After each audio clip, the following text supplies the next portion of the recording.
किसान भाइयों, 2024 शुरू होने वाला है और आप अपने खेतों में हर बार की तरह सीजन के हिसाब से फसल लगाएंगे।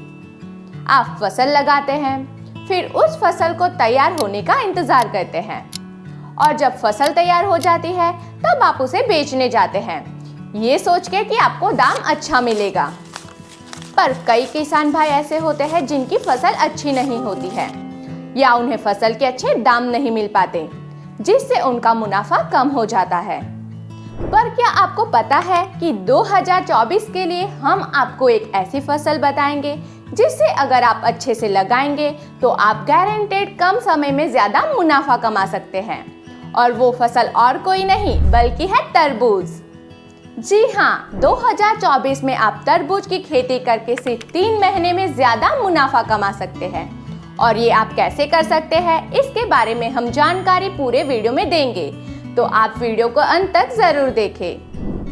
नमस्कार, मैं हूँ रुचिता पटेल और हमारे YouTube चैनल महाकाल एग्रो में आपका स्वागत करती हूँ। सबसे पहले अगर आपने हमारी चैनल को सब्सक्राइब नहीं किया है तो प्लीज कर ले, ताकि ऐसी ही जानकारी भरे वीडियो हम आप तक जरूर पहुंचा सके। तो चलिए शुरू करते हैं। आपको ये तो पता चल गया कि ज्यादा मुनाफे के लिए आपको तरबूज की खेती करनी है, पर आपको इसकी खेती कब और कैसे करनी है, चलिए जानते हैं। अगर आप तरबूज की खेती सीजन पर करते हैं तो आपको 5 से 10 रुपए प्रति किलो तक का दाम मिलता है।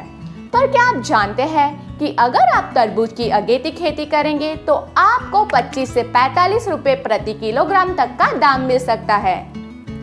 अगेती तरबूज की खेती करने के लिए दिसंबर सबसे अच्छा महीना है, क्योंकि इस महीने में तरबूज के पौधे का विकास अच्छा होता है और अंत में दाम भी अच्छा मिलता है। तरबूज की बुआई के लिए सबसे पहले आपको नर्सरी तैयार करनी है। इसके लिए आप एक प्रो ट्रे में वर्मी कंपोस्ट और कोकोपीट खाद को समान मात्रा में लेकर ठीक तरीके से मिक्स कर लीजिए।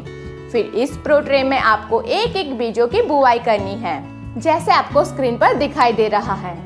इसके बाद आपको इस प्रो ट्रे को मल्चिंग पेपर से कवर करना है और मल्चिंग पेपर से 5 दिन बाद ट्रे को निकाल लेना है, या फिर आप मल्चिंग पेपर की जगह वाइड साइड नेट खींच करके तंबू बनाकर भी पौधों को प्रो ट्रे के बाहर निकालकर सुबह शाम आवश्यकता अनुसार सिंचाई कर सकते हैं। अगर आप तरबूज की डायरेक्ट फील्ड पर बुआई करते हैं तो ठंड की वजह से जर्मिनेशन जल्दी नहीं हो सकता है, इसलिए बेहतर है कि आप पौधे को तैयार करके खेत में रोपाई करें। अब बात करते हैं कि इसके लिए कितने बीज की आवश्यकता होती है।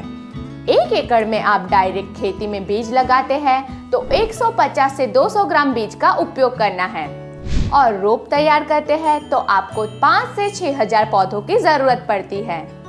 अब खेत तैयार करने के लिए बेड से बेड की दूरी 5 फीट होनी चाहिए, बेड की चौड़ाई 2.5 फीट होनी चाहिए और बेड की ऊंचाई 1 फीट होनी चाहिए।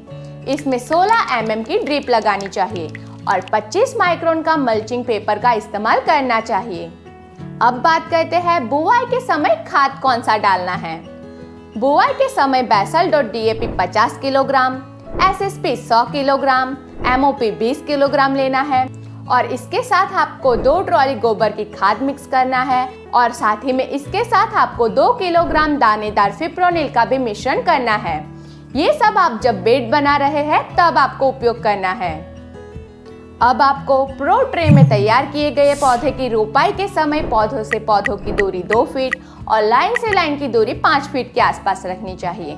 यह डिस्टेंस रखने पर आपको 1 एकड़ में 5 से 6000 पौधों की जरूरत रहेगी और आपको इसके लिए एक एक पौधों की रोपाई करनी है। पौधों की रोपाई शाम के टाइम पर करें और जब भी आप पौधे रोपण करें तब ध्यान रखें कि पौधा एकदम सीधा हो और इसके साथ आपको हल्की सी सिंचाई भी जरूर कर लेनी चाहिए। अगर आप पौधरोपण करने से पहले 500 ग्राम ट्राइकोडर्मा 200 लीटर पानी में घोल करके ड्रिप से चलाएंगे तो पौधों का विकास अच्छे से होगा और बढ़वार भी देखने को मिलेगी। अब तरबूज की फसल में ड्रेंचिंग के बारे में बात करते हैं। पहली ड्रेंचिंग 3 से 4 दिन की फसल हो जाए तब करनी है और दूसरी ड्रेंचिंग 6 से 7 दिन की फसल हो जाए तब करनी है।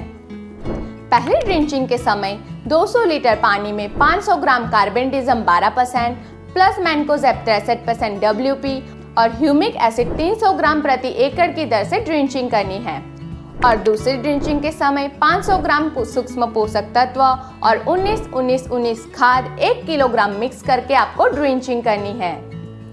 ये सारी बात हुई ड्रिंचिंग के बारे में। अब हम बात करते हैं खाद के बारे में।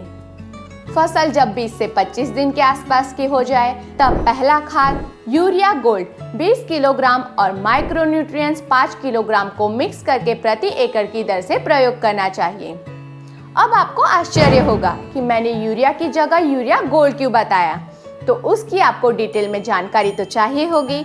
तो आप स्क्रीन पर दिखाए जाने वाले आई बटन को क्लिक करें और पूरी जानकारी को हासिल करें। अब चलिए फिर से आ जाते हैं हमारी तरबूज की खेती पर। तो आपको दूसरा खाद 40 से 45 दिन की फसल हो जाए तब calcium nitrate 15 kilogram plus boron 500 ग्राम प्रति एकड़ की दर से करना चाहिए। और तीसरी खाद जब 60 से 65 दिन की फसल हो जाए तब SSP 30 kilogram plus MOP 15 kilogram plus urea gold 30 kilogram के हिसाब से देकर सिंचाई करनी चाहिए। अब हमारी तरबूज की फसल लगभग 70 से 80 दिन में तैयार हो जाती है और अगर आप दिसंबर में बुआई करते हैं तो फरवरी और मार्च तक तरबूज पककर मार्केट में बिकने के लिए तैयार हो जाता है। और हाँ, फरवरी और मार्च में स्टार्टिंग में मार्केट में सबसे ज्यादा दाम मिलता है। तो ये थी तरबूज की खेती के बारे में पूरी जानकारी। और अगर आप इस वीडियो में दी गई जानकारी के हिसाब से खेती करेंगे तो आप जरूर कम समय में अच्छा मुनाफा कमा सकेंगे। बस इस वीडियो में इतना ही। आशा करते हैं कि आपको इस वीडियो में दी गई जानकारी उपयोगी साबित होगी। आपको वीडियो पसंद आया हो तो लाइक और कमेंट जरूर करें और ज्यादा से ज्यादा किसान भाइयों तक यह वीडियो को शेयर करें ताकि उन्हें भी वीडियो द्वारा अच्छी मदद मिल पाएगी। तो अगले वीडियो में तरबूज के नए टॉपिक के साथ आपसे फिर से मुलाकात होगी। धन्यवाद।